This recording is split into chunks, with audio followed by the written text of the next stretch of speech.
Graça e paz, igreja, bom dia, amém? Esse amém pode ser melhor. Graça e paz, bom dia, igreja, amém?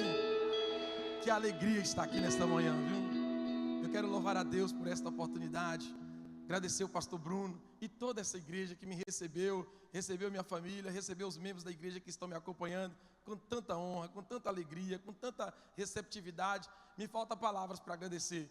E eu trago um abraço de toda a igreja que gostaria de estar aqui, mas não pôde. E quem sabe um dia Deus vai preparar esse momento para a gente estar as duas igrejas juntas, cultuando e louvando a Deus. Amém? Irmãos, pregar não é difícil. Difícil é saber o que Deus quer falar com a igreja. Porque nós que fizemos teologia, a gente tem algumas ferramentas que a gente utiliza para pregar a palavra. A gente pega ali as técnicas da hermenêutica, da exegese, a gente aplica as regras, da homilética, da oratória e vai embora, está tudo certo. E a Bíblia, ela é linda de Gênesis a Apocalipse. Aonde você abrir, tem mensagem. Aonde você abrir na Bíblia, tem algo lindo, tem algo fantástico para você compartilhar com os irmãos. Mas o desafio do pregador é entender, é ouvir a voz de Deus, é se colocar na torre de vigilância para ouvir o que Deus quer falar com a igreja. Porque a minha mensagem, ela não tem o poder de te transformar, de te tocar, mas quando a mensagem do pregador, ela vem dirigida pelo Espírito Santo, ainda que seja uma palavrinha desse tamanhozinho, um sermãozinho desse tamanhitinho, ela vai tocar e vocês vão sair transformados, abençoados, edificados, regozijando para a glória de Deus. Amém? Qual que é o tema da nossa conferência? Sejam cheios. E o Senhor vai nos encher nesta manhã. Família em foco. Nós precisamos falar sobre família. Eu queria pedir licença ao pastor Bruno para nós orarmos nesta manhã, antes de eu entrar aqui na palavra. Dia 18 de maio é o dia de combate à exploração sexual infantil e dos adolescentes. E nós devemos orar. Infelizmente o Brasil é um destino turístico para a exploração sexual de crianças e adolescentes. E nós como igreja precisamos nos levantar com oração, com serviços, com programas que venham resgatar essas crianças que estão em vulnerabilidade, que estão diante do risco de ser exploradas. Curva a sua cabeça, você que pode. Missionária Odete, faz essa oração aqui. Ore comigo, em nome de Jesus. A missionária Odete vai estar clamando e ore com sua alma. Chore pelas crianças que não têm pai para orar, que não têm mãe para clamar. Nesta hora que você seja mãe do Brasil, você seja pai dos brasileiros. A graça e a paz, igreja do Senhor. Ponte de pé nesta hora em favor desta causa, de tanta importância, desse clamor com todo o seu coração. Se derrame nesta manhã, pedindo o socorro de Deus em favor de nossas crianças, que têm sido alvo de tantos os males nessa terra, que tem nos trazido tanta dor para os nossos corações. Clame nesta hora, ó soberano Deus, nosso amado Pai. Tu és socorro presente, meu Deus. E diante, meu Pai, de tanta maldade, de tanto ódio, de tanta injustiça, de tanta perversão, de tanta malignidade, de tantos os males, ó Pai, que tem, meu Senhor da glória, atingido nossas crianças na terra. O nosso coração chora, Pai. E nós não temos, meu Deus, a quem clamar a não ser o Senhor, mas sabemos que Tu és Deus vivo, Deus justo, Deus que ouve, Deus que vê todas as coisas, ó Pai. Quantas crianças, meu Deus, abusadas por famílias, por parentes que era para proteger, mas têm sido abusadas, ó Deus, crianças marcadas pela dor, pelo mal.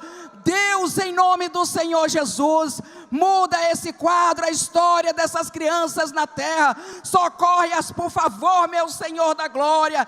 Joga por terra, Senhor, toda maldade, Senhor, toda perversão maligna, Senhor, esse demônio, esse principado da pedofilia, do abuso que muitas vezes acontecem no seio da família. Abra os olhos dos pais, abra os olhos das mães, para cuidar melhor dos seus filhos, para cuidar do maior tesouro que eles têm depois do Senhor, que é as suas crianças, que é os seus filhos, que têm sido, meu Senhor da glória, marcadas pela maldade, pelo mal, pela perversão. Deus, em nome do Senhor Jesus, venha intervir, Senhor, venha socorrer, venha mudar esse quadro e venha jogar por terra esse principado do inferno que se levantou na terra para poder marcar nossas crianças com males, com morte, com destruição. Nós declaramos sobre elas a tua proteção, vida, libertação, cura, em nome do Senhor Jesus. Amém e amém e amém. Obrigado, missionário Odete. Aplaude Jesus por cada criança do Brasil. Aleluia. Meus irmãos, abra comigo nesta manhã a Bíblia Sagrada em Neemias capítulo 6, versículo 3. Neemias capítulo 6, versículo 3. Deus seja louvado. Neemias capítulo 6, versículo 3. Todos encontraram? Quem não encontrou, diga misericórdia. Eu vou esperar então. Neemias capítulo 6, versículo 3. Uma palavra muito conhecida de toda a igreja. Creio que vocês já ouviram diversas ministrações em cima desse texto. Mas eu creio que a palavra do Senhor ela é viva e eficaz. E ela se renova a cada manhã. Neemias capítulo 6, versículo 3. O livro de Neemias está logo depois de Gênesis e antes de Apocalipse. Se você procurar, com certeza você vai encontrar aí. Diz assim o texto sagrado. Neemias capítulo 6, versículo 3. E enviei-lhes mensageiro a dizer: estou fazendo uma grande obra, de modo que não poderei descer, porque cessaria esta obra, enquanto eu deixasse e fosse ter convosco? Senhor, esta é a sua palavra, e nós cremos nela. Ela é infalível, ela é fidedigna, ela é inerrante, e ela é quem nos guia, ela é lâmpada para os nossos pés e luz para os nossos caminhos. Espírito Santo, é tão desafiador para nós transmitir os oráculos do Senhor. Por isso, amigo Espírito Santo, eu te suplico, me usa nesta manhã por graça e misericórdia, pois eu me recolho na minha insignificância e sei que nada sou, mas o Senhor tudo pode.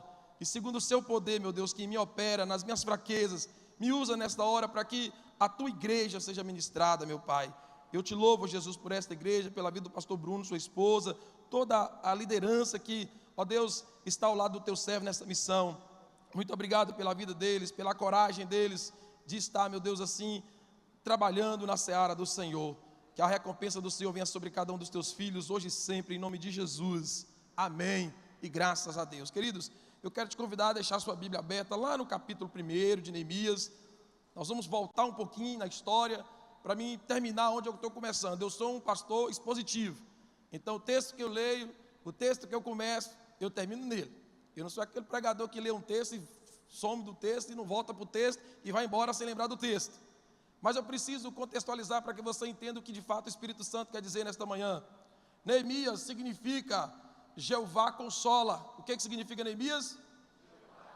Neemias ele viveu entre os meados ali de 423 anos antes de Jesus Cristo.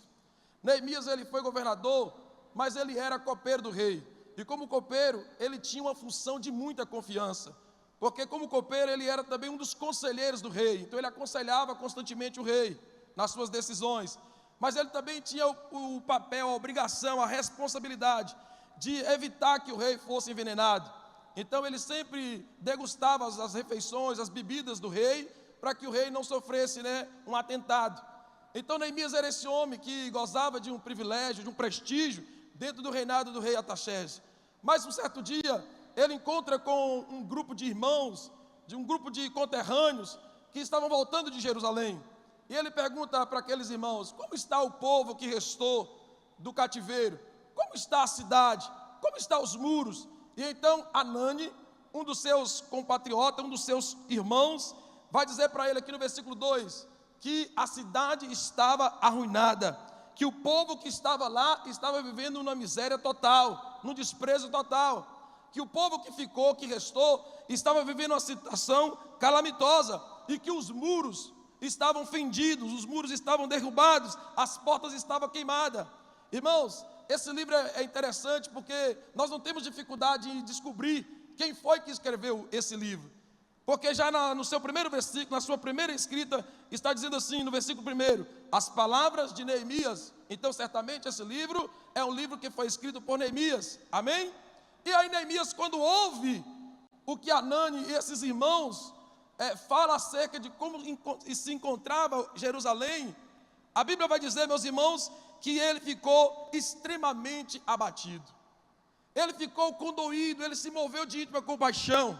Aqui no versículo 4 o texto vai dizer: e sucedeu que, ouvindo eu estas palavras, assentei-me e chorei e lamentei por alguns dias, e estive jejuando e orando perante o Deus dos céus. Irmãos, quando Neemias ele escuta essa palavra, ele se condoeu, porque existe 3 grupos de pessoas quando está diante de um caos. É aqueles que bate palma, que vangloria, que fala: bem feito, está passando por isso porque merece, está passando por isso porque desobedeceu a voz de Deus, está passando por isso porque pecou, está passando por isso porque semeou, agora está colhendo o mal que plantou. Então tem esse primeiro grupo de gente, que são essas pessoas que vangloria, que tripudia na miséria, na desgraça alheia. Existe um segundo grupo de pessoas, que é aquele pessoas que tipo assim: não quero saber disso não, isso não é problema meu, não quero nem ouvir o que vocês têm para falar, para depois não sair conversa com o meu nome, que eu estava dando palpite nisso aí. São os indiferentes, são aqueles que eles estão igual a música de Martinho da Vila, né? Deixa a vida me levar, eu não quero problema com ninguém. E infelizmente tem pessoas dentro da igreja que é assim. Quando ele não é do grupo dos afrontosos, dos rebeldes, daqueles que vêm com, rispidez, e ainda usando daquela falsa moralidade, né? Eu falo porque eu sou verdadeiro, eu sou franco, eu não falo pelas costas. Ei, Provérbios capítulo 25, versículo 1, a palavra dita ao seu tempo é como maçãs de ouro servida em bandeja de prata. Quando você age assim, você não é sábio, você é tosco, é grosseiro, porque até mesmo para falar a verdade, você tem que acertar a hora certa, o lugar certo e o tom certo que você está falando algo. Esse grupo dos atrevidos, eles têm tudo para contribuir na obra de Deus, eles têm tudo para contribuir num problema familiar, mas a forma com que eles falam, em vez de contribuir, prejudica, atrapalha ainda mais. Muitas vezes o que a esposa está dizendo para o marido, ela tem razão, ela está correta, mas aonde é que ela erra? É na forma com que ela fala com o marido, ou o lugar que ela fala com o marido. A gente precisa acertar o tempo, o lugar e o tom. Mas os indiferentes, eles são perigosos também. E eu acho que os indiferentes, os que se calam, os que ficam em cima do muro, eles são até pior do que os afrontosos. Por quê? Porque eles abrem mão do serviço, eles deixam para lá. Olha, pastor Bruno, eu queria falar para o senhor que eu sinto de Deus de entregar o departamento, eu sinto de Deus para entregar o ministério, eu sinto de Deus que eu vou dar um tempo.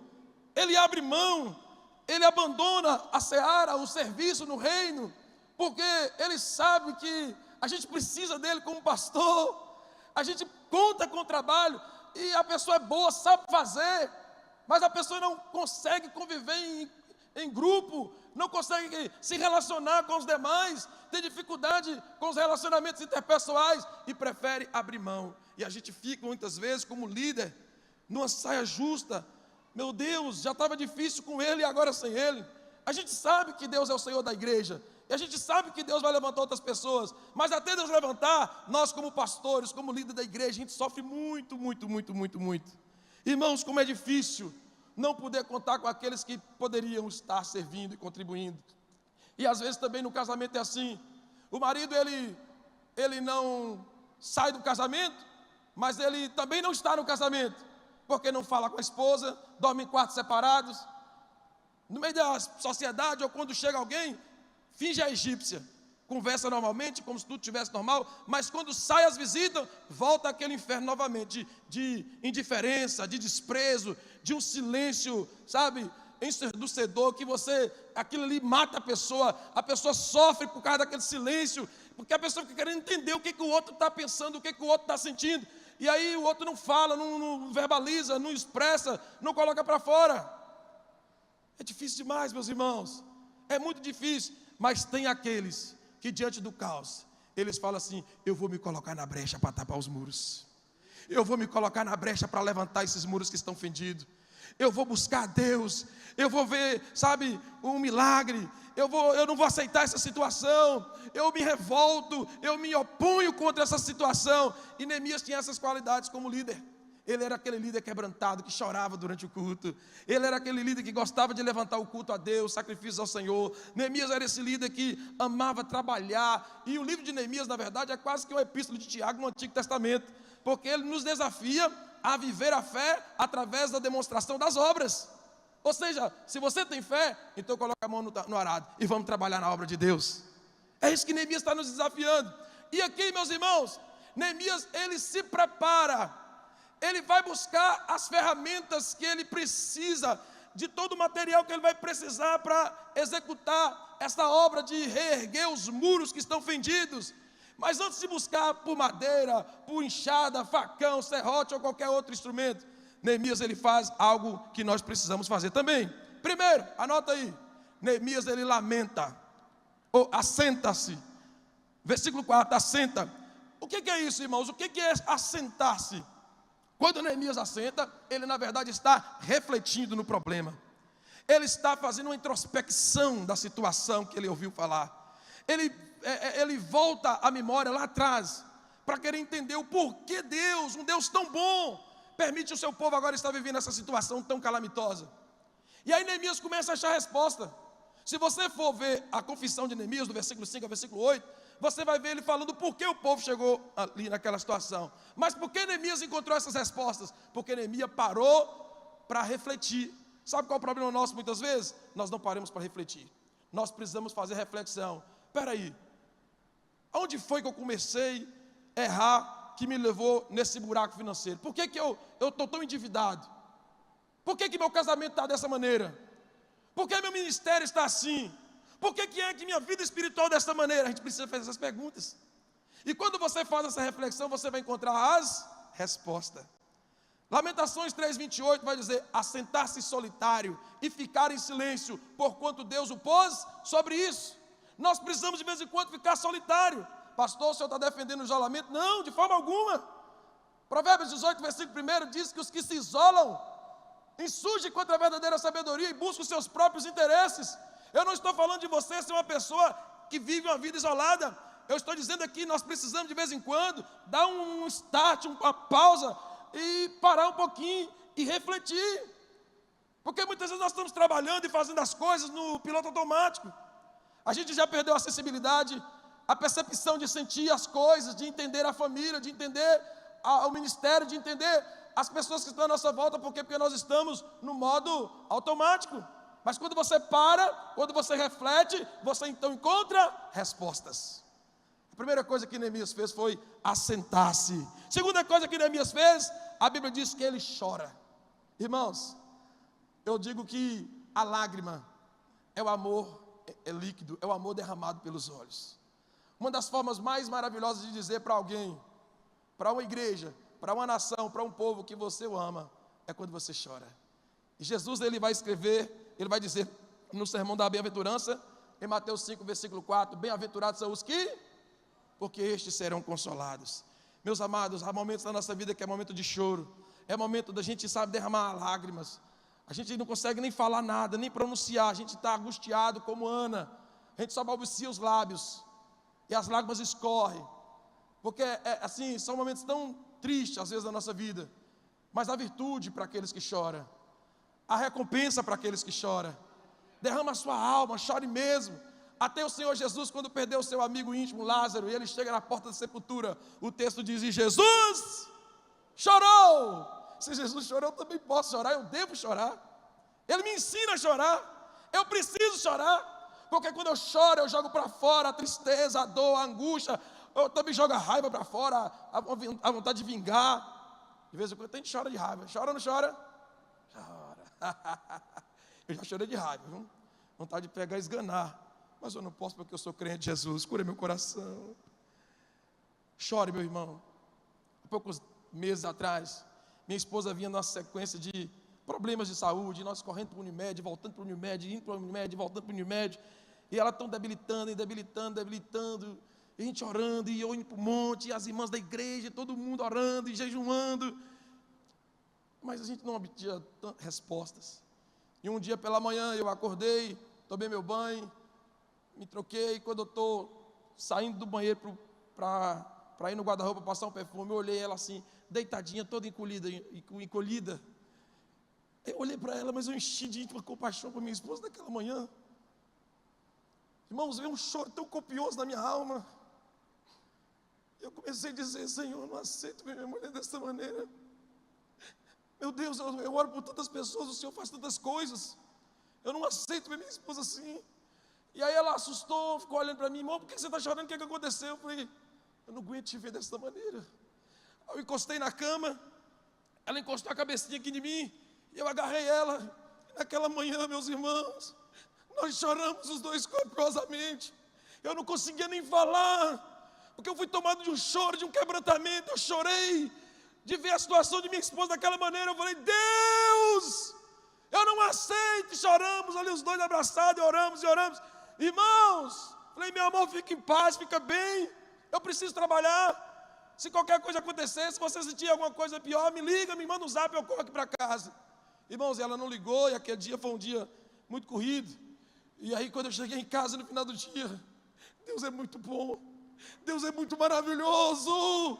Aleluia! Casa arrumada, roupa lavada, mesa posta, café arrumado, minha esposa tomada banho arrumadinha, e de noite teve festa, teve Pentecoste lá no meu quarto, porque eu chorei. E feliz, bem-aventurado são aqueles que choram.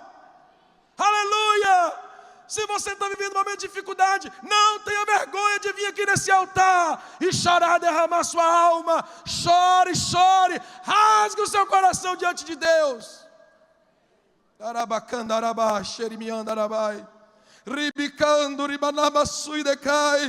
Eu sinto Deus nesta manhã, neste lugar.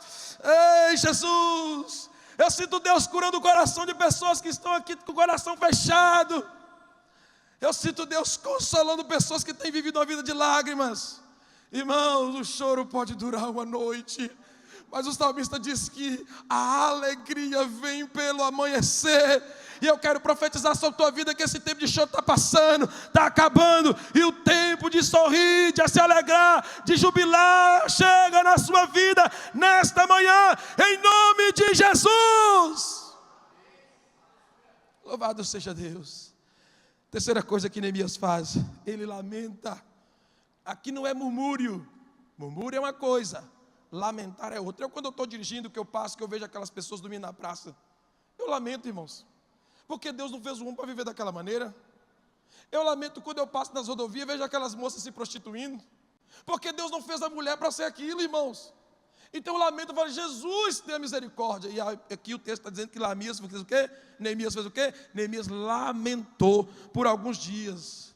Ele esteve lamentando: meu Deus, que situação é essa? Como pode o teu povo, Senhor, que é chamado pelo teu nome, como pode a tua nação, a formosa Jerusalém, estar dessa maneira, Senhor? Meu Deus. Neemias está lamentando, e você também vai lamentar. Pode lamentar, você não pode murmurar. Mas chega dia de Deus: Senhor, olha a situação do meu casamento. Meu Deus, olha a minha situação financeira. Meu Deus, olha a minha situação aqui. Meu Deus, na empresa. Meu Deus, se o Senhor não entrar, essa empresa vai fechar. Meu Deus, olha, Senhor, a situação do meu ministério. O Senhor me confiou um departamento, eu não estou dando conta, não está fluindo. Lamenta, lamenta. Conta para Deus a sua dor. Chora, fala com Ele. Ele vai te ouvir. Ele te ouve. E não só te ouve, mas Ele também te responde. Aí o texto vai dizer: e estive jejuando. O que Neemias fez? Jejuou. O jejum, meus irmãos, não é ordenança, mas é um princípio do povo judeu e do povo cristão. Não há ordem imperativa para que eu e você jejuem, mas há orientação. Jesus disse: e quando jejuardes, ou seja, Ele está deixando entender que nós devemos jejuar. Aí Ele vai nos instruir como é que nós devemos nos comportar. Isaías 58 fala sobre a observância do jejum, e lá nos instrui como nós devemos nos comportar no dia do jejum. Os grandes homens, as grandes mulheres, as pessoas marcantes que viveram experiências extraordinárias com Deus, tanto no Antigo, tanto no Novo, quanto na história presente, foram homens e mulheres que se dedicaram a uma vida de jejum. O jejum, meus irmãos, além de ser benéfico para o corpo, é benéfico para a alma e para o espírito. O jejum te quebranta, o jejum não muda Deus, o jejum não compra Deus. O jejum, sabe, não é para transformar Deus, é para nos fazer enxergar o quão miserável, pequeno, vulnerável, o quão somos necessitados da misericórdia e da graça de Deus. O jejum tem esse poder de nos quebrantar. Quando a gente está jejuando, a gente fica mais abatido, a gente fica mais introspectivo, a gente fica mais ligado às coisas do Senhor. Aí Neemias está se preparando. Mas aqui Neemias faz outra coisa. Além de jejuar, Neemias faz o quê? Orando. Neemias faz o quê? Ora. A oração é um colóquio. A oração é um meio de você se comunicar com Deus. A oração é um momento de você se relacionar com o Senhor. A oração é Deus falando com você e você falando com Deus. Então é um diálogo, não é um monólogo onde só você fala. E na verdade, de vez em quando a gente faz um monólogo. Senhor, nosso Deus e nosso Pai, aqui na tua presença, e amém. Eu imagino Deus no trono dizendo assim, ué, você não vai deixar eu falar nada não. Bonito, só você fala. Aí você vai embora e deixa eu aqui. Calma, rapaz, eu quero falar com você também. Então, oração, diálogo. Irmãos, crente que ora é diferente. Crente que ora, você olha nele, você vê luz, você vê brilho. Porque assim, ninguém precisa sair tocando trombeta dizendo eu sou de oração, eu oro muito, eu acordo de madrugada para falar com Deus, eu vou para o monte toda semana. Não, você não precisa falar isso. Você não precisa. Mas se você é um crente de oração de verdade, de longe as pessoas vão olhar e perceber em você. Porque Jesus disse que ninguém consegue esconder a luz de um candeeiro debaixo de um alqueire. Alguém vai passar e falar assim, tem um candeeiro aí. Porque eu estou vendo uma luzinha saindo aí por debaixo desse alqueire. Irmãos, é perceptível, é notável uma pessoa que tem uma vida de oração. E nós precisamos orar, meus irmãos. Até o Senhor Jesus se retirava para orar, os discípulos se retiravam para orar. Nós precisamos nos retirar para orar, participar das convocações da igreja para oração. Nós precisamos orar em casa, fazer o culto doméstico, reunir a família em volta da mesa. Um faz uma abertura, o outro faz um louvor, o outro traz uma meditação, um ora por uma coisa, o outro ora por outra, e isso nós vamos gerando num ambiente familiar, uma casa cheia de Deus, cheia da presença, uma casa que sabe cultuar, que sabe prestar o culto a Deus. Nós vamos estimulando os nossos filhos a viver uma vida com o Senhor. Interessante que quando Abraão sobe para o monte, aí o menino fala assim, ó pai, está aqui a lenha, está aqui o fogo, mas cadê o sacrifício? E quem disse para aquele menino que tinha que ter sacrifício? Aonde foi que ele aprendeu isso? Em qual escola teológica? Em qual escola bíblica dominical? Em qual curso de treinamento de líder? Aonde foi que ele aprendeu isso? Ele aprendeu com o pai. O pai dele ensinou que para ter culto tinha que ter sacrifício. E nós precisamos ensinar os nossos filhos através da prática. Não adianta nós ficar mandando o menino para a escola dominical, falando para o menino que ele tem que orar, se os nossos filhos não nos veem ir para a escola dominical, para os cultos, se nossos filhos não nos veem dando dízimo, oferta, se os nossos filhos não nos veem respeitar, honrar nossas autoridades espirituais. É na prática que nossos filhos vão aprender. Não, faça o que eu falo, viu filho? Mas não faça o que eu faço. Nunca funcionou, nunca vai funcionar. Nem na minha casa, nem na casa de ninguém. Os nossos filhos aprendem com os nossos exemplos e não com as nossas palavras. Aí que a sexta e a última coisa que Neemias faz, ele faz uma confissão. O que Neemias faz? Eu não escutei, o que Neemias faz? Confissão. Olha a confissão de Neemias, leia comigo, capítulo 1, versículo 5. E disse, Senhor, Deus dos céus, Deus grande e terrível, que guarda o conserto e a benignidade para com aqueles que te amam e guarda os teus mandamentos. Estejam, pois, atentos os teus ouvidos e os teus olhos abertos para ouvires a oração do teu servo, que eu hoje faço perante ti de dia e de noite, pelos filhos de Israel, teus servos, e faço confissão pelos pecados dos filhos de Israel, que pecamos contra ti também, eu e a casa de meu pai pecamos, e todos nos corrompemos contra ti, e não guardamos os mandamentos, nem os estatutos, nem os juízos que ordenaste a Moisés teu servo. Lembra-te, pois, da palavra que ordenaste a Moisés teu servo, dizendo, vós transgredireis, e eu vos espalharei entre os povos. Então aqui, Neemias faz uma oração de confissão. Irmãos, Provérbios 28, versículo 13, diz que o que encobre a sua transgressão jamais vai prosperar, mas o que confessa e deixa, alcança a misericórdia. Queridos, quando nós lemos Tiago, capítulo 5, versículo 16, o texto diz, confessai as vossas culpas uns aos outros, para que sejais perdoados. Nós precisamos confessar. Se você errou, seja humilde para confessar, seja humilde para abrir o coração, seja humilde para aceitar a disciplina. Quando você não confessa, você vai morrendo aos poucos, com essa culpa que te corrói, com essa acusação do diabo de oportunamente na sua mente. A confissão é terapêutica, a confissão é libertadora, a confissão não é doutrina da igreja católica, a confissão é doutrina da Bíblia Sagrada, a confissão é uma prática cristã. Procure seu líder de célula, procure o seu pastor de departamento, procure o seu pastor sênior, abre o seu coração, chora, rasga o verbo, passa pelo constrangimento, mas seja curado e liberto pelo sangue de Jesus. Aleluia. Irmãos, pastor, mas vai me expor e tal. Ei, irmãos, é melhor você se expor do que você ir morrendo dia a dia com essa culpa dentro de você. Aí quando Neemias faz essa confissão, ele termina no versículo 11 dizendo: Senhor, esteja pois atento os teus ouvidos à oração do teu servo, a oração dos teus servos que desejam temer o teu nome, e faz prosperar hoje o teu servo, e dá-lhe graça. Dá o quê? Não escutei, dá o quê?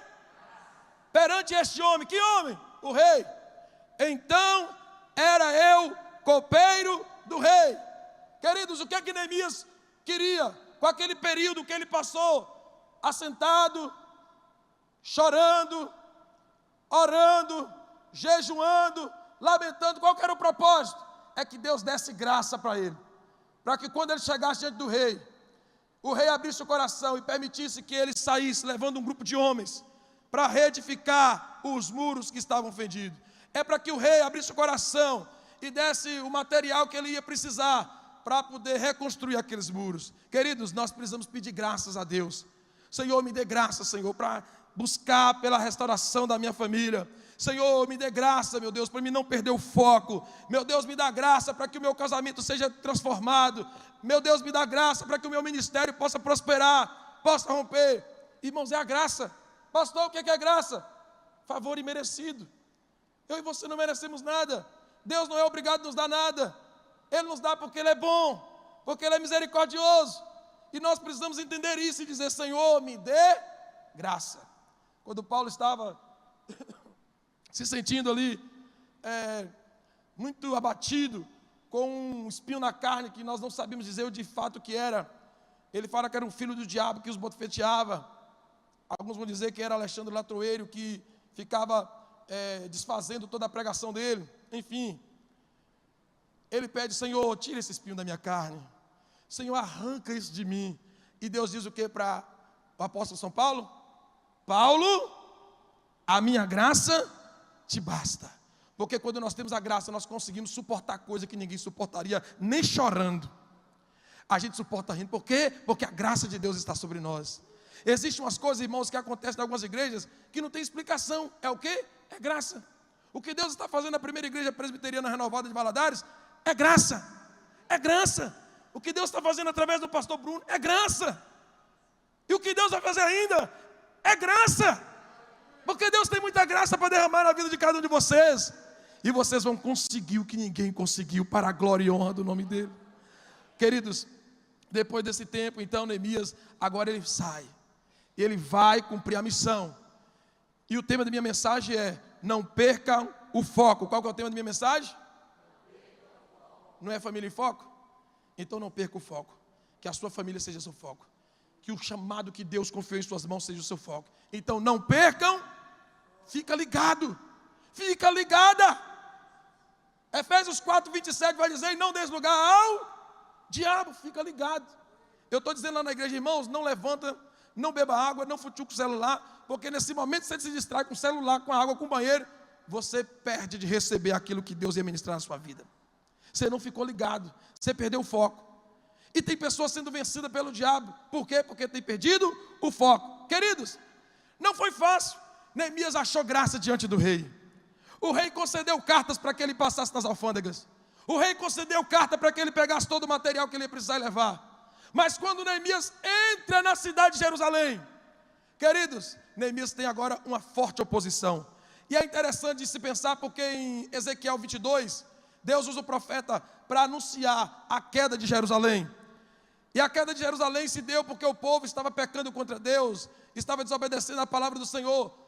E também porque Deus olhou toda aquela cidade, toda aquela nação, e o versículo 30 vai dizer que Deus não achou um só homem sequer diante dele, tapando as brechas. E o versículo 31 vai dizer que então Deus fica decidido, determinado de derramar a sua ira a sua cólera e de fazer o caminho deles cair sobre a sua cabeça. Amados, se tivesse pelo menos um tapa na brecha, aquela nação teria sido poupada. Se tivesse um diante de Deus, orando, rogando, jejuando, lamentando, buscando o Senhor, Deus teria poupado, Deus teria postergado esse juiz, Deus teria trazido um tempo de bênção, mas porque Deus não achou, sobreveio aquele povo aquela repentina destruição. Diferentemente de lá, quando ninguém se propôs a colocar na brecha, aqui não, aqui tem um chamado Neemias. Neemias está dizendo: se ninguém vai, eu vou. Se ninguém quer, eu quero. Se ninguém topa o desafio, eu estou topando. E Deus está procurando aqui nesta manhã quem é que quer, quem é que topa o desafio, quem é que vai, quem vai se colocar na brecha para lutar pela sua família, pelo seu casamento, pelo seu ministério, pela sua igreja, pela sua cidade. Quem é que quer? Receba a graça de Deus igual Neemias, para vencer os obstáculos, a dificuldade, em nome de Jesus, em nome de Jesus. Receba a graça de Deus. Aí Neemias está cheio da graça, Neemias está com os recursos, mas Neemias tem que botar a mão no arado. Irmãos, nada vem sem trabalho. Eu estou dizendo sempre para os pastores, viu, pastor Bruno, eu sou, pela graça de Deus, misericórdia, eu sou o facilitador do PP. O PP é um programa para pastores, pastores pastoreando pastores. Eu estou dizendo sempre para os pastores: se você veio para o ministério achando que você quer moleza, volta para o secular. Isso aqui, irmão, é trem para bicho doido. É para quem tem coragem de enfrentar urso, leão, de não ter medo de bala, de medo de entrar na frente do fuzil. Isso aqui é só para quem fala igual o povo lá da minha terra, cabra da peste.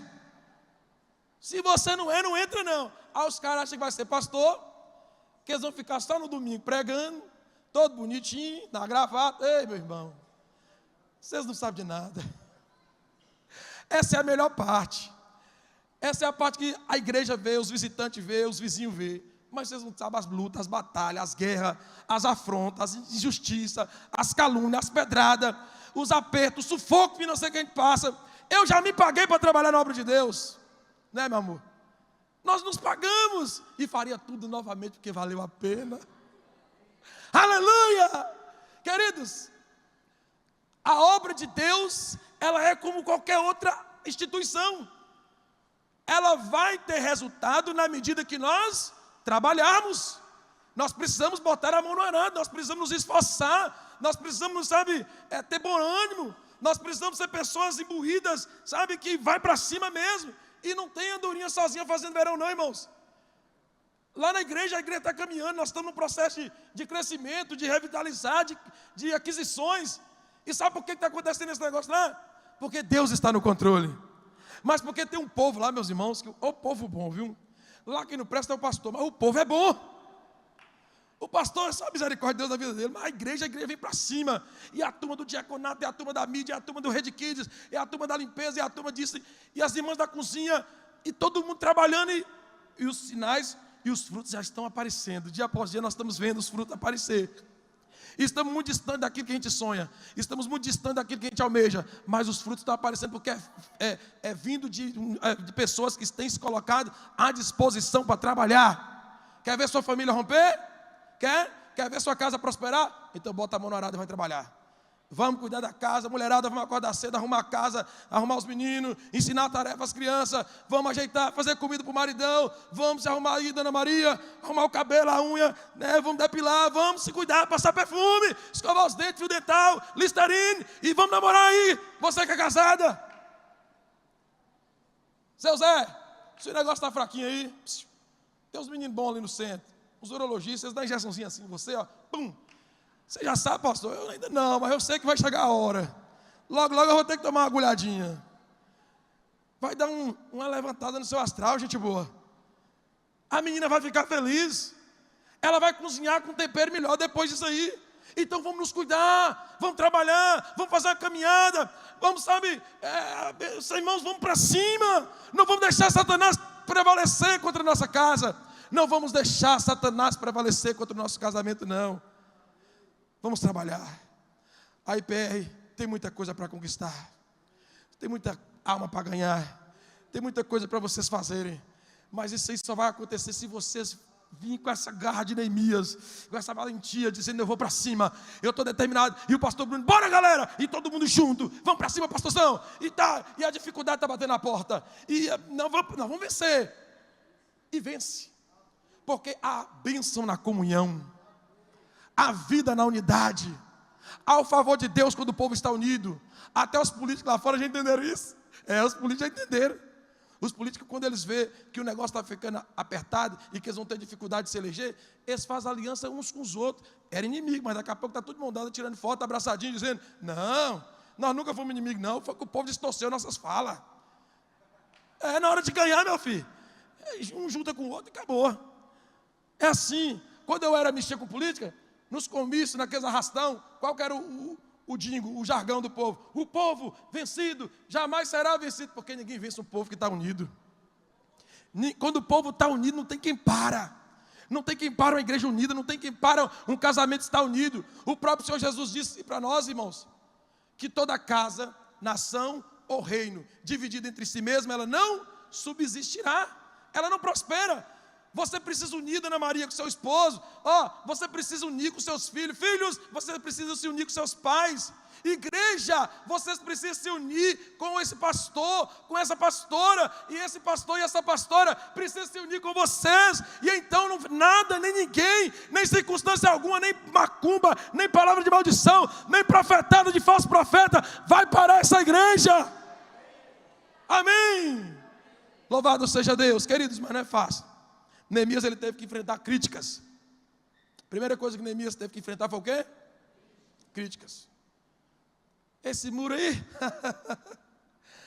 qualquer raposinha que bater nele, derruba esse muro. Críticas. E o problema é que nós não sabemos lidar com críticas. Quando alguém está sobrepeso, e alguém fala assim: ih, você está gordo. Aí, eu estou gordo. Não, filtra a crítica. A pessoa criticou você porque você está sobrepeso? Fala: rapaz, é verdade, eu estou mesmo. Sugestão interessante essa sua aí. Vou pegar essa crítica sua, vou mudar minha alimentação. Vou começar a comer uns negócios mais saudáveis. E vou adotar uma vida de atividade física. Porque a Bíblia fala o quê, meus irmãos, para nós? Ouça tudo e retenha o que for. Nós precisamos aprender a lidar com crítica. O crente que ele não sabe lidar com crítica, ele vai parar na caminhada. O pastor que não sabe lidar com crítica, ele vai parar na caminhada, ele vai estagnar, ele vai morrer, ele vai abortar a missão. A esposa, o esposo que não sabe lidar com crítica, o casamento vai acabar, porque não há um ambiente de mais crítica do que o ambiente familiar.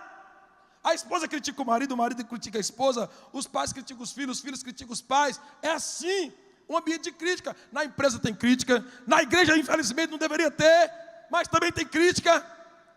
A gente precisa separar o que é a crítica destrutiva para uma banda de lá e pegar a crítica construtiva e trazer e aplicar para a sua vida.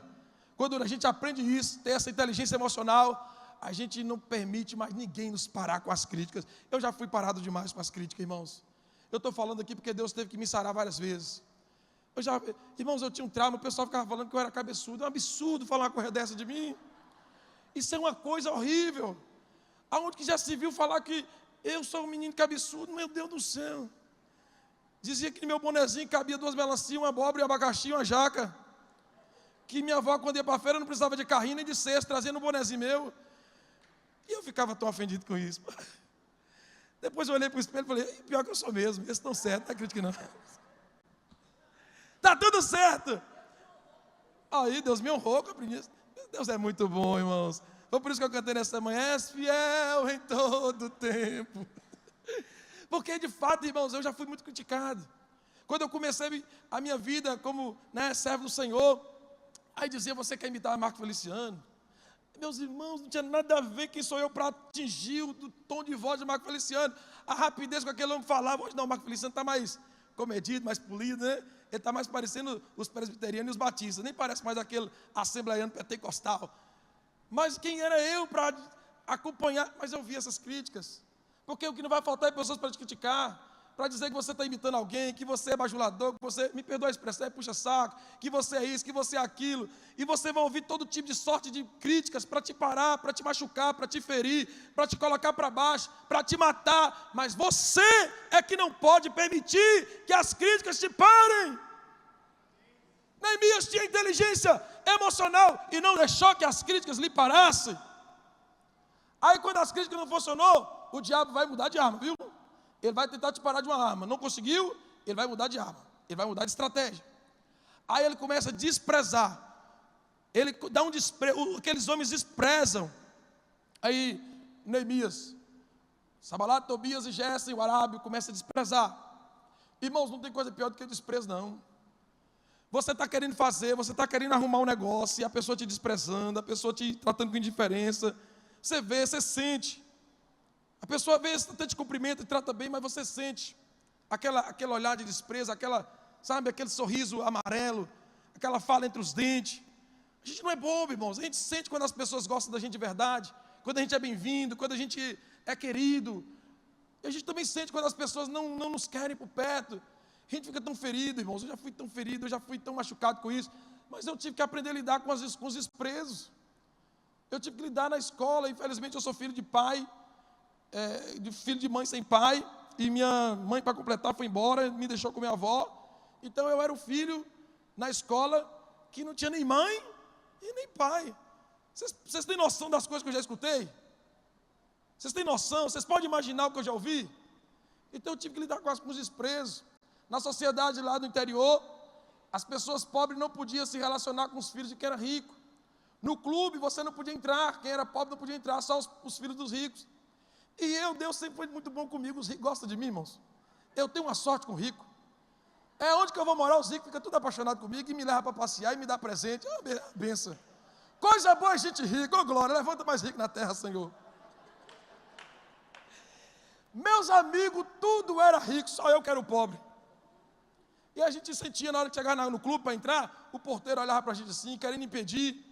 Eu já fui impedido, já vi várias vezes o porteiro botar a mão no meu peito, você não pode entrar não. Aí o filho do rico fala, não, ele está comigo. Ah, então pode. Machuca, irmãos, esse negócio dói demais. Então Jesus teve que me curar, Jesus teve que, me transformar. E eu uso todas essas experiências ruins para ressignificar e ser diferente, para não fazer a mesma coisa com as pessoas, para não tratar as pessoas da mesma forma que elas me trataram. Amém? Porque foi isso que Jesus nos ensinou. Faça aos homens aquilo que você gostaria que eles fizessem com você. Eu tenho buscado ser um bom pai, eu não tive pai. Meu pai mudava de calçada. Meu pai, quando ele me via, ele era rico, aí engravidou a filha de um pobre, e era casado ainda um abençoado, e aí ele mudava de calçada. Aquilo me machucou por muitos anos, mas depois Jesus entrou na minha vida, me transformou. Eu fui para o encontro de cura lá com a Zenete Rodrigues, na Estância Paraíso. Deus revirou minha alma lá, voltei curado para a glória de Cristo. Eu não sou o melhor pai, mas eu me esforço para ser um bom pai para minhas filhas. Beijo, abraço, brinco, levo para a escola, na reunião. Se vai para o médico, eu que levo. Quando tem que fazer qualquer procedimento cirúrgico, elas escolhem que eu esteja lá no bloco cirúrgico. Elas se sentem mais confiantes, elas querem a minha presença por perto. Eu me esforço para ser o pai que eu não tive. Eu quero ser um pai presente, eu busco. Às vezes eu não consigo corresponder 100% da expectativa de minhas filhas, mas eu me esforço. Por quê? Porque você não pode ser parado e deixar que os desprezos das pessoas se torne uma pessoa amarga, ranzinza, rancorosa. O que tem de gente que está aí parado, infrutífero. Por quê? Porque meu pai me rejeitou, minha mãe me rejeitou. Eu entendo sua dor, eu compreendo, eu respeito sua dor, mas eu te trago uma palavra profética da parte de Deus. É tempo de jogar essa dor para o lado, é tempo de olhar para frente, é tempo de ficar no foco. Não perca o foco. Terceira coisa que Neemias teve que lidar foi com as palavras de desânimo. Não faltou palavra de vocês não vão conseguir. Porque esses muros levaram décadas para ser erguido. Que não vai dar certo. Então as palavras de desânimo. Não vai faltar palavra de desânimo para esta igreja. Não vai faltar palavra de desânimo para o seu casamento, para a sua família. Mas você não pode ser parado pelas palavras de desânimo. E tem hora que não precisa nem de ninguém falar nada, não. É a gente mesmo que dá a palavra de desânimo. Eu acho que não vou conseguir mesmo, não. Está difícil. Vou deixar esse trem para lá. Já entreguei na mão de Deus. Quando você fala sempre, você fala assim, eu desisti. Não seja você aquele que te pare. Não seja você o sabotador da sua própria jornada. Não permita isso em nome de Jesus. Não deixe ninguém, nem nada vir para você com palavras de desânimo em nome de Jesus. Aí, 4 métodos, 4 armas do inimigo. Ele usa a calúnia. Ah, vocês estão se rebelando contra o rei. Neemias, eu não sei não, viu? Eu acho que você está querendo, na verdade, reconstruir os muros, para que depois que os muros estiverem tudo arrumado, você se autodeclarar, proclamar rei de Jerusalém, de Israel novamente. Não era isso, Neemias não tinha essa intenção.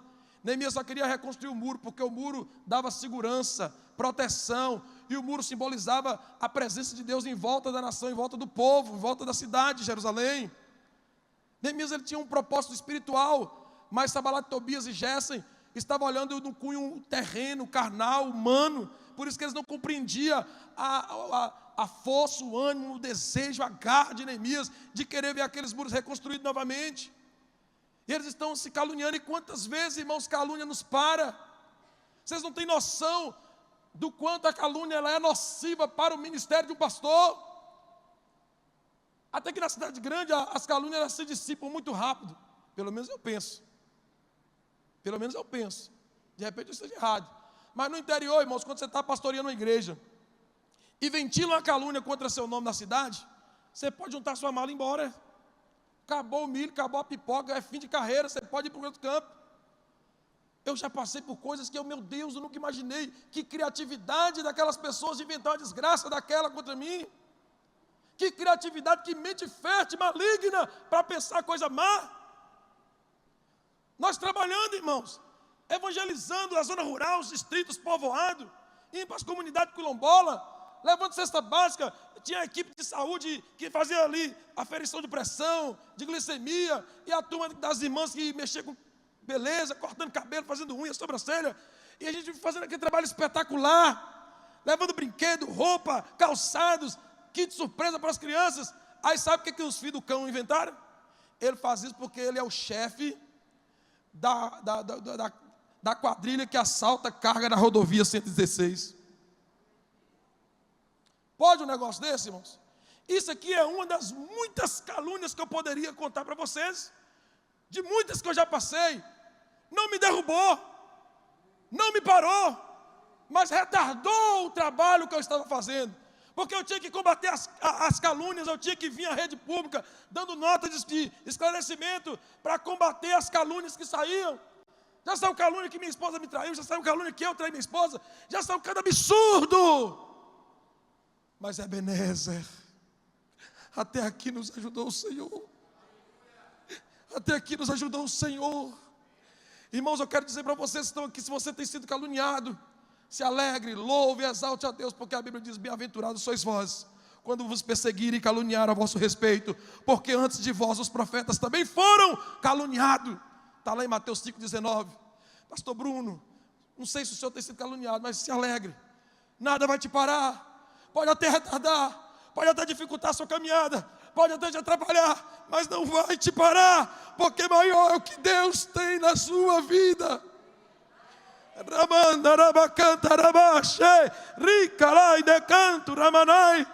Não vai parar essa igreja, calúnia do inferno não vai parar. Porque quem é o dono dessa igreja é o Senhor Jesus Cristo de Nazaré. E as portas do inferno não vai prevalecer contra a igreja do Senhor neste lugar. Aleluia. Aleluia. Remacalabachara bandarai. Duricanamasseia raço e demoramai. Oh, eu sinto o poder de Deus nesta manhã, neste lugar. Aleluia. Queridos, Neemias teve que lidar com as agressões. Eles ficaram tão furiosos que o texto de Neemias capítulo 4, no versículo 7, vai dizer que eles ficaram assim, sobre modo irados. Eles montaram estratégia para matar Neemias. Neemias teve que trabalhar com a turma ali, vigiando, e mesmo a turma que estava trabalhando, tinha que trabalhar com a mão na colher de pedreiro, reparando as brechas, as rupturas do muro, as fendas do muro, e com a outra mão eles estavam prontos para puxar o fio da espada, porque eles estavam em suspense, na iminência de qualquer hora o inimigo atacar. E tem hora, irmãos, que a gente recebe ameaças de morte. Eu já recebi ameaças de morte, por conta da obra de Deus. Nós estamos pregando lá na favela. Como é que é o nome daquela favela, nega, que você era responsável por trepar também de missões lá? Lá em Contagem, esqueci o nome da favela, irmãos. Parece no Rio de Janeiro, você sobe assim. E aí nós evangelizamos e convidamos o povo, porque 3 horas da tarde nós íamos fazer o culto ali na entrada da favela. E o dono da boca falou, se ele começar a pregar, eu mato ele. E agora, irmãos? Irmão, a gente acredita, mas quando a gente escuta esse negócio vai matar, a gente fica com medo. Eu estou igual o Alto da Compadecida. Não tem Chicó? Ô negócio, ô promessa sem jeito. Uma hora eu estou vivo, outra hora eu estou morto. Uma hora eu estou vivo, estou morto. Meu Deus, ai, dobrei o joelho, irmãos, tremendo. Meu Deus, será que é hoje que eu vou encontrar contigo? Senhor, eu pensei, Senhor, oh meu Deus, eu pensei que eu ia casar, não vou casar não. Estou namorando, Senhor, nós estamos noivos, você já está na época de casar, o Senhor não deixa ele me matar não. Depois que eu casar, que eu parti o bolo, aí o Senhor me leva.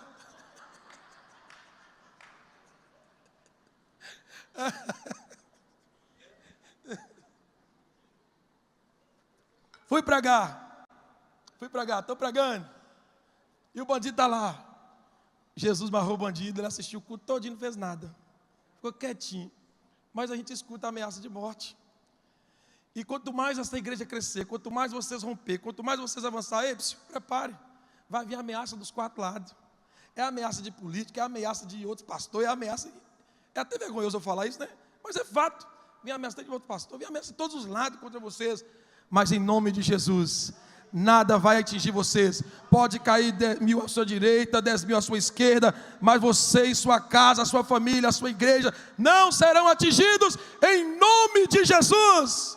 Porque aquele que te guarda não dorme nem pescaneja, ele vela por sua vida, ele é o varão de guerra, ele é o Senhor dos exércitos, ele é o guarda de Sião. Aleluia!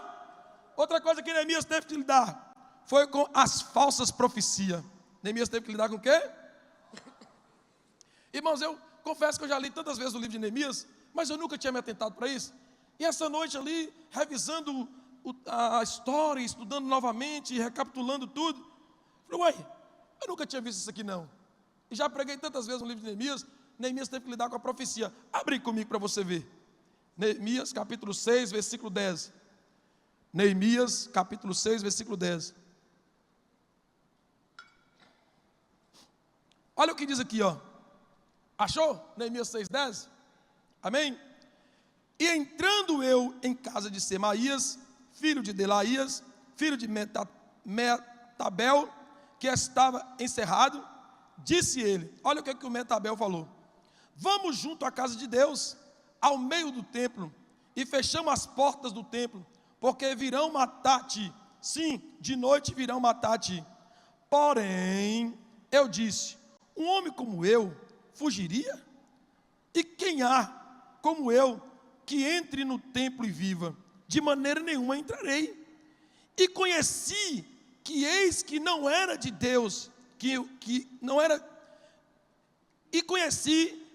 que não era Deus quem o enviara, mas essa profecia falou contra mim, porquanto Tobias e Sabalate o subornaram. Irmãos, eu tive um choque que eu nunca tinha parado para observar isso aqui.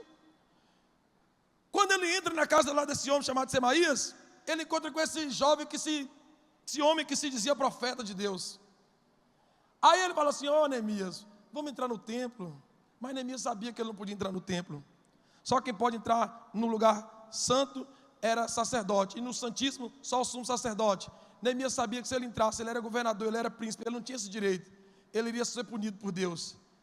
Aí Neemias falou, moço, essa palavra sua não vem de Deus não. Alto lá, por favor. Como que eu vou entrar? Quem sou eu para entrar no templo? Eu não posso entrar no templo. Se eu entrar, eu vou morrer.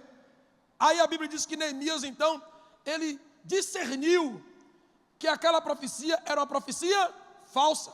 Era uma falsa revelação. E aqui eu quero abrir um parênteses e trazer esse alerta para a igreja. Meus irmãos, não viva a vida de vocês baseada em cima de palavra de profeta. Viva a sua vida baseada na palavra de Deus. Gálatas 1, versículo 8. Ainda que nós, o mesmo anjo vindo do céu, vos traga outro evangelho para além daquele que está anunciado, que seja anátema. Ah, pastor, então o senhor não acredita em profecia, em revelação? Eu acredito. E eu já vivi experiências com Deus e tenho vivido que são incontestáveis. Mas o que eu já vi de profetada, o que eu já vi de bestorol no meio do povo de Deus. E, irmãos, a praga da falsa profecia, ela transtorna uma casa, ela destrói casamento, ela destrói ministério, ela destrói empresa, ela arruina a vida das pessoas. Quando uma pessoa fala da parte de Deus é bênção, mas quando uma pessoa fala que não vem da parte de Deus é uma maldição, é uma pedra de tropeço. E o problema muitas vezes é que quando a gente está na situação, sempre chega aqueles que, eis que te digo, terra, venha, eu estou te observando, venha, vem para cá com o seu terra, venha, eu vou lhe dar seu terra. Ouvido, irmão, foi feito para ouvir. Pode falar o que quiser. Pastor, eu tenho uma revelação. Tem, meu filho? Entrega então sua revelação aí, vai. Aí o que eu tenho que fazer? Eu vou observar, eu vou examinar, né? Eu vou julgar a profecia, para ver se ela está alinhada aqui dentro desta palavra. Se ela extrapola, se ela sobrepuja, eu não posso receber esta profecia. Eu vou contar um fato aqui para vocês. Tinha uma moça, uma senhora, estava na crise conjugal. E aí ela, querendo processo de separação, ela procurou um abençoado, que dizia ser pastor. Aí o abençoado chegava para ela e falava assim: não, minha irmã, esse casamento já deu o que tinha que dar, a senhora está sofrendo demais, esse homem de fato não te merece não, eu aconselho a irmã, sabe, sair desse casamento, antes que não te aconteça algo pior. E Deus tem alguém preparado para a senhora, alguém que vai ser bênção, que vai te amar, que vai cuidar de você, que vai te valorizar, que vai te respeitar, que vai orar com você. Aí o abençoado do marido procurava o santo, que se dizia pastor. Aí ele: não, o senhor tem que lutar pela sua família. Para ela, ele dizia que ela tinha que separar. Para ele dizia que ele tinha que lutar pelo casamento. Final das contas, ele estava encontrando com ela debaixo do pé de acerola. Profecia, entregando revelação. Quando a casa dele caiu, o marido descobriu. Ele mais ela debaixo do pé de acerola, namorando, os dois bonitinhos, igual um casalzinho de 15 anos, dando pitoquinha. Então a gente precisa ter cuidado, porque, irmãos, nos últimos tempos surgirão falsos profetas, homens terríveis, ferozes, que vão entrar devorando casas, devorando ministérios. E se tem uma coisa que a igreja precisa jejuar e pedir, buscar para esse tempo, é o dom de discernir os espíritos. Nós precisamos, irmãos, Deus derrama sobre esta igreja o dom de discernir os espíritos, para quando aparecer esses trem de longe e falar: para trás de mim, Satanás, eu já te vi, cão, cai por terra, vai embora, diabo. Peça a Deus que te dê esse dom, porque tem muito filho do diabo entrando nas casas para levar famílias à ruína. E a última coisa que Neemias precisou, e aqui eu vou fechar no versículo que eu comecei, para completar, concluir aquela reedificação dos muros, que simbolizava a presença de Deus, a proteção divina. Ele precisou ter foco. Ele precisou ter o quê? Eu não escutei o que Neemias precisou ter? Foco. Olha aqui, porque o inimigo, irmãos, ele é astuto. Quando ele usa todas as armas e que ele não consegue te tirar do propósito, te parar, te destruir, aí ele vai usar a estratégia dos políticos. O diabo, de vez em quando, ele toma conselho com os políticos, ele aprende com os políticos. Porque na política, eu vivi na política a vida toda, por isso que eu falo de política o tempo todo. Aí é o seguinte, irmãos, na política, a gente, quando não tem saída, a gente fala assim: se a gente não pode com o inimigo, nós temos que unir com ele. Aí quando Sambalate, quando Tobias e Gessem não conseguiu parar, falou: vamos chamar ele para ficar conosco, vamos atrair ele para pertinho, porque uma vez que ele estiver com a gente, ele perde o foco, ele dispersa do trabalho dele, e a gente consegue parar esse trabalho. Eles não conseguem concluir, porque já tinham reparado todas as brechas, mas ainda eles não tinham colocado as portas nos portais, ainda tinham finalmente ainda para ficar a obra completa. Queridos, aí aqui versículo 3, Neemias 6:3.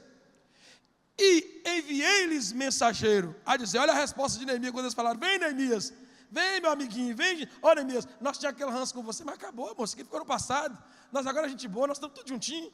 Vem, Neemias, vem, vamos fazer uma comidinha para nós comer, vamos tomar aquela Coca-Cola gelada. Eu até comprei uma picanha, ó, Tá top, fiozão de gordura. Vamos, Neemias, vamos comer uma picanhazinha, tomar uma coca. Aí Neemias manda um recado. Olha o recado de Neemias: enviei-lhes mensageiro a dizer: estou fazendo uma grande, de modo que não poderei descer, porque cessaria esta obra, enquanto eu deixasse e fosse ter com. Neemias não perdeu o foco. E eu quero que nesta manhã, vocês aqui, não percam o foco. Não percam o foco. A família de vocês tem que ser o foco.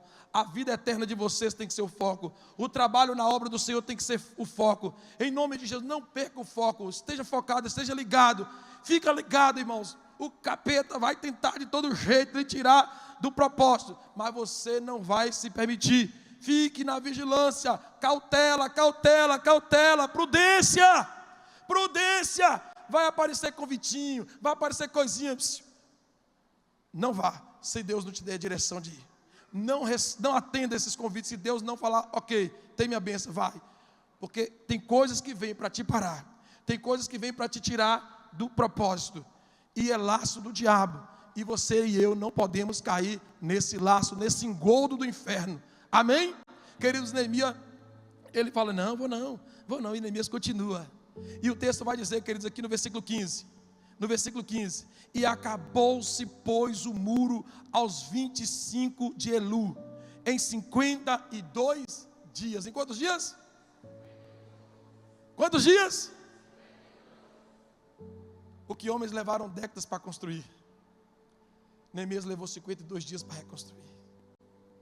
Eu quero terminar esta palavra nesta manhã, dizendo para esta igreja, o que pessoas aqui em Valadares, até mesmo no Brasil, levou muito tempo para conquistar, em nome de Jesus, vocês irão conquistar em meses. Há obras de Deus para vocês realizar, há coisas de Deus para serem feitas através de vocês, há muita coisa grande que Deus está chamando essa igreja para fazer. Eu sei que às vezes o recurso é pouco, a mão de obra humana é pouca, os desafios são grandes, tem crítica, tem calúnia, tem levante, tem palavra de desânimo, tem tudo. Em nome de Jesus, tem gente para querer tirar vocês do foco, mas em nome de Jesus vocês vão conseguir. Em nome de Jesus vocês vão avançar, porque essa igreja é uma igreja que está em foco, e é uma igreja que está cheia da graça de Deus, como Neemias estava cheio da graça de Deus. Deus tem feito algumas coisas na minha vida que eu constranjo. Eu sou um menino, irmãos, sou um menino, 37 anos, 13 de ministério. Casei com uma menina, casei com minha esposa, ela tinha 17 anos. Deus tem nos levado a lugares que nós jamais imaginaríamos ir. Deus tem nos honrado. Esse choro aqui não é de tristeza não, igreja, é de gratidão, porque eu sei o Deus que eu tenho crido, e sei o que Ele tem feito na minha vida. Tem hora que eu fico constrangido, até acovardado, porque Deus tem me confiado coisas que eu olho e falo, Senhor, eu não sou digno. Na nossa convenção, quando uma pessoa ela é separada para ser ordenada a pastor, ela tem que passar por um escrutínio, tem uma sindicância de ética, um exame teológico, durante 4 horas esse candidato é sabatinado em todas as matérias teológicas, e há 2 anos, eu estou como relator dessa comissão. Eu sou um menino perto daqueles homens. Muitos de vocês conhecem alguns deles que estão na comissão. Somos 5, pastor Neís Ferreira, pastor da igreja do Calvário, um senhor, um ancião, um homem respeitadíssimo, inteligentíssimo, ético. O pastor Eder Salles, um mestre na palavra. O pastor Mário, um mestre na palavra, professor do nosso seminário. O pastor Mauro Braga. E eu estou lá, porque a graça de Deus me alcançou, porque Deus tem me feito conquistar coisas que pessoas levaram décadas para conquistar. Às vezes eu sei que rola ciúme, rola despeito, desprezo. Eu já senti todo desprezo às vezes, indiferença, mas eu finjo de conta que não estou entendendo e vou seguindo meu curso. Deus tem me feito ir para lugares que eu jamais imaginei. Deus tem nos proporcionado viagens incríveis, hospedar em lugares incríveis. viver coisas incríveis. Deus tem nos permitido, sabe, ministrar sobre a vida de pessoas e milagres, curas, libertações, almas sendo convertidas. Isso é graça. Isso é graça. E quando a graça de Deus está com você, o que alguém gasta 10 anos, você vai gastar 1 ano para conquistar.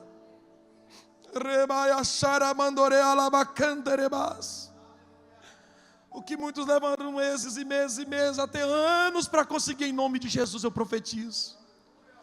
Eu profetizo que a primeira IPR de Governador Valadares vai conquistar em dias. Pastor Bruno e sua esposa e toda a sua liderança vai conquistar em dias.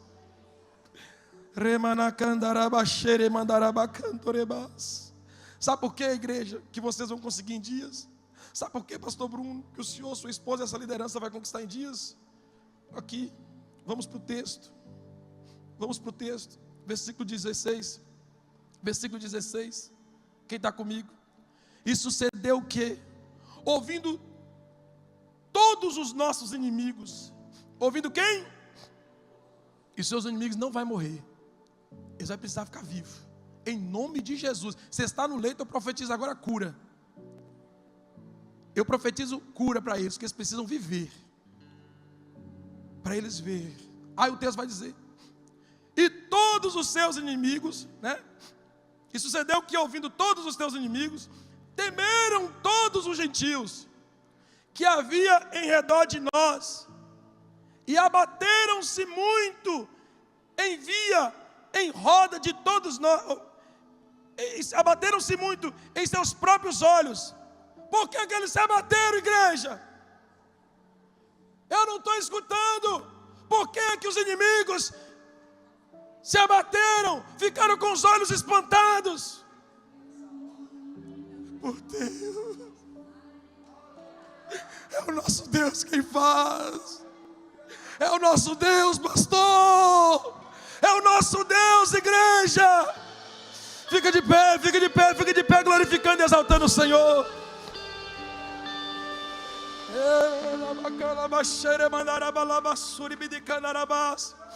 Esta obra não é de homens, ninguém detém, é obra santa. Esta causa é do Senhor. Quem começou esta obra foi o Senhor, e quem vai completar ela é o Senhor. Vocês são apenas instrumentos, vocês são apenas vasos, mas quem vai fazer é Deus. É Deus, Kiara, Hugo, é Deus, Alexandre, é Deus, meu filho, é Deus quem vai fazer esta obra. É Ele que está realizando essa obra no meio de vós. Oh Senhor, fecha os teus olhos. Enquanto os irmãos adoram, vamos orar, vamos adorar, vamos buscar a presença do Senhor. Oh meu Deus e meu eterno Pai, eu trouxe a palavra que o Senhor me revelou. Eu trouxe, Deus, aquilo que o Senhor falou comigo. Meu Deus, eu sei que essa palavra não vai voltar vazia. Ela vai cumprir. Ela vai ser estabelecida, porque ela não é palavra de homem, ela é palavra dos céus, ela é palavra do Senhor. E no nome de Jesus Cristo, meu Deus, que, ó Deus, os teus filhos possam entender que é tempo, Pai, de sair da indiferença, é tempo, Senhor, de sair da briga, da guerra, é tempo de se colocar à disposição como Neemias, é tempo de, ó Deus, se assentar, refletir, é tempo de orar, é tempo de chorar, é tempo de lamentar, é tempo de jejuar. Meu Deus, é tempo de buscar graça, Senhor, em nome de Jesus, porque grande é a obra que o Senhor tem, grande é o favor do Senhor para com esse povo. Meu Deus, eu sei, meu Deus, que há coisas grandiosas da parte dos céus, e por isso eu te peço nesta manhã, ó Pai querido, Pai amado, Deus todo-poderoso, enche os teus filhos de graça, como o Senhor encheu Neemias para aquela reconstrução. Meu Deus, enche os teus filhos de graça, Pai, enche os teus filhos de graça, Senhor. Enche, Senhor, de ousadia, de autoridade, de fé, ó Deus, de força, de ânimo. Não deixe os teus filhos parar por conta das críticas. Meu Deus, não permita que essa igreja pare por conta das calúnias. Não deixe que essa igreja pare, meu Deus, por conta, Senhor, dos desprezos de algum que desprezar os teus filhos. Não deixe, Senhor, que esta igreja pare, meu Deus, por conta da agressão daqueles que estão fazendo ameaça contra esse povo. Não deixa, Pai, essa igreja parar por causa de palavra mentirosa, de falso profeta, por causa de revelação falsa que alguém falou. Meu Deus, nós cancelamos no mundo espiritual, no mundo físico, toda palavra mentirosa, toda palavra falsa da boca de crentes que não vigiaram e prestaram a boca para o diabo. Nós cancelamos essas palavras, porque a palavra que vai prevalecer é a tua, Senhor, é a tua sobre este povo. Meu Deus, como o Senhor cooperou com Neemias, Pai, dando todos os recursos que ele precisava, o material, traz da vida da igreja presbiteriana, Senhor, renovada, todo o material que eles precisam. Meu Deus, os teus filhos precisam de muita coisa. Os teus filhos têm muitas necessidades. Muitos podem olhar, ver toda essa estrutura e achar, não tem necessidade. Não precisam. Mas tu sabe o quanto eles precisam, Pai. Talvez eles precisem até mais do que aquele que tem uma congregação pequenininha lá no cantinho da roça. Meu Deus, mas como o Senhor proveu todo o recurso para Neemias reconstruir o muro, Pai. Eu te peço, meu Deus, e eu profetizo que no nome de Jesus esse recurso, esse material está chegando na vida da primeira igreja presbiteriana renovada de Governador Valadares, em nome de Jesus, em nome de Jesus. Meu Deus, como foi, meu Pai, rápido, meu Deus, como foi acelerada aquela obra, de maneira, meu Deus, que todos ficaram espantados. Como eles conseguiram reconstruir tão rapidamente aquele muro, que as pessoas vão ficar assim assustadas. Como é que eles conseguiram? Como é que eles conseguiram? Como é que eles conseguiram? E que essa igreja vai responder: foi Deus quem fez, foi o Senhor Jesus, foi o Senhor. Porque verdadeiramente é o Senhor quem fez, é o Senhor quem está fazendo, e é o Senhor quem vai continuar fazendo na vida desta igreja, meu Pai. Derrama, Senhor, do teu Espírito. O Senhor disse para Zorobabel, quando ele estava reconstruindo o templo: Zorobabel, meu filho, esta obra não é nem por força e nem por violência, mas é pelo meu Espírito. Por isso, Pai, derrama o teu Espírito, derrama a tua glória, derrama a tua unção, enche cada um aqui com a tua presença. Oh, rebacalabacanto, rebalabaxeremanarabarras, urebecalabas, erebecantarabacantarabachê, rebalabacanto, rebanamaçu e decanto. Oh, aleluia, Jesus, santo, santo, santo, santo, santo. Enche este lugar com a tua presença. Atrai dos quatro cantos um povo dessa cidade para te servir neste lugar. Deus, faz o povo dessa cidade acertar essas portas. Meu Deus, dá graça ao teu filho, dá a palavra. Em nome de Jesus, inspira os teus filhos neste altar. Meu Deus, para que a tua vontade se cumpra, meu Pai. Senhor, muito obrigado, Deus. Muito obrigado, Senhor, por conhecer esses irmãos, por conhecer essa igreja. Eu te agradeço, Jesus, pelas minhas ovelhas que estão comigo, pela minha esposa, minhas filhas. Em nome de Jesus, ó Pai. Meu Deus, faça a tua vontade, Pai, e cumpra a tua palavra na vida desta igreja, hoje e sempre. E só quem crê glorifica a Deus com as suas palmas, em nome de Jesus.